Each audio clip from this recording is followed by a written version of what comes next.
Good day, everyone. My name is Ed Tangen, born in January 31, 1873. Today, let me tell about what I have done with forensic photography. Alright now, let me tell about what I've been up to forensic photography. This work has been one of the most important things I've taken in my career. You see, I've always said that a good forensic photo isn't just a picture. It's evidence that can speak for itself in court. I spent countless hours for teaching folks here how to get the shot right the first time. Cause you can't go back and recreate crime. So that crime scene or an focus we think like property or nature. So we don't wash out crucial detail or create shadows that hide with matters most.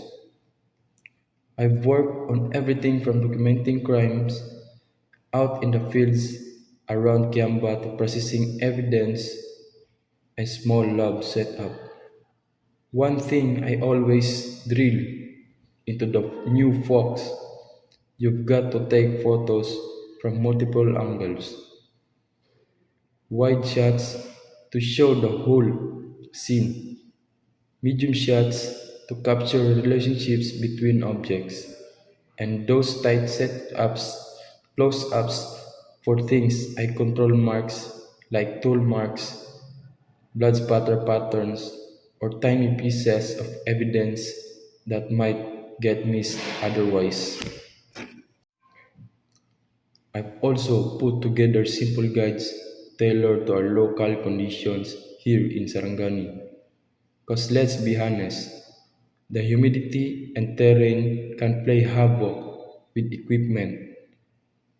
I showed them how to protect their cameras, how to label and organize photos so there's no question about where and when was taken, and how to make sure every image is clear enough to stand up security. I even helped set up basic digital archive system so what we can keep all these photos properly stored and easy to access when needed.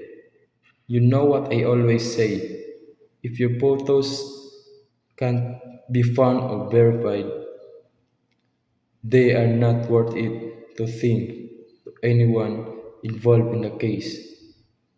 This work takes patience, attention to detail, and respect for the fact that this image might help bring justice or give answers to families who need them.